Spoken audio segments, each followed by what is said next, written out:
So I have a secret today on the stage, but I think you already know my secret, and really you're just too nice.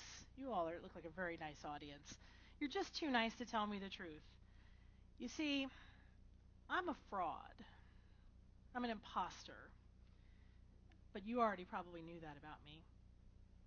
I first learned about imposter syndrome a few years back, or actually last year, when I read a book by Sheryl Sandberg called Lean In. And before that, I thought I was probably the only person on the planet who felt that way. But it really opened my eyes because I'd been feeling this way for many years, and now I found out other people feel this way as well. Many successful people feel the effects of imposter syndrome. What is it exactly? Imposter syndrome is this idea that even though you could be very successful and have earned all your accolades, that for some reason you're not deserving of the position you have. And many of us feel that from time to time in our lives. As many as 70% of us will feel that way at some point in our lives. Now, when I started my company about 9 years ago, there was a song on the radio by The Fray. And there was a statement in that song that said, um, everyone knows I'm in over my head. And I remember when I started my company, I thought, everyone really does know I'm in over my head. But they're just too nice. My family, my friends, they're just too nice to tell me I'm really just going to flop. And really, they just don't want to hurt my feelings. 9 years later, fast forward, I have a company that has been in the Inc. 5000 as one of the fastest growing private companies in the United States. I have been an industry speaker in my field. I'm considered an expert in my field. And I've even opened for the President of the United States in front of 10,000 people. Yet imposter syndrome still creeps in. So I'm not a psychologist. But how can I deal with it? How do I deal with it on a regular basis? The first thing that I like to think about is how can I talk about it with other people? Because I think talking about it and outing this particular issue and telling everyone it's normal to have self-doubt is really important. After I read Sandberg's book, I wrote a blog post to review the book.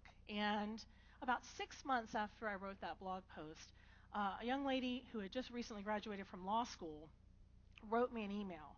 And it was one of the most touching emails I've ever received in my life. She said to me, all too often, women downplay our abilities. Now, imposter syndrome is not just for women, but we do.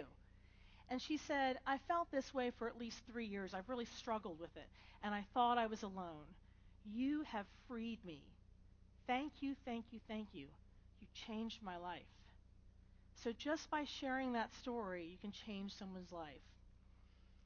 Second, I want you to think about the negative self-talk. The problem is a lot of times we tell ourselves these stories that aren't true, that we don't deserve what we've accomplished. And that's really not true.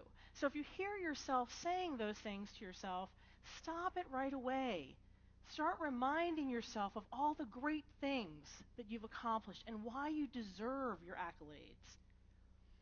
Third, one of the fallacies I think many of us believe is that the audience actually knows more than us about a topic.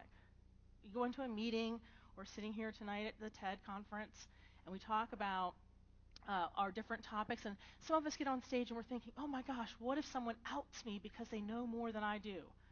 But really what people know, what we think they know and what they really know, and our knowledge overlap is very small.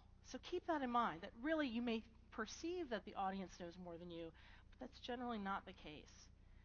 And lastly, if you're a teacher, a mentor, a parent, a manager at a company, know that your words matter, and you can make a huge difference in the life of someone else. When I was starting my company, before I started it, I actually worked for another entrepreneur, and I said to him I wanted to attend one of these industry conferences. And he said to me, Janet, you shouldn't be attending the conference. You should be speaking at it. And I remember thinking, I was just shocked that he would say this, but it really struck a chord in me because someone I believed in, someone I admired for his accomplishments, saw that in me. And that one statement was enough to give me the confidence to start my own company and now become that industry expert and that regular speaker. So, do I deserve to be standing here on this TED stage today talking to you? Yes, I do. Thank you.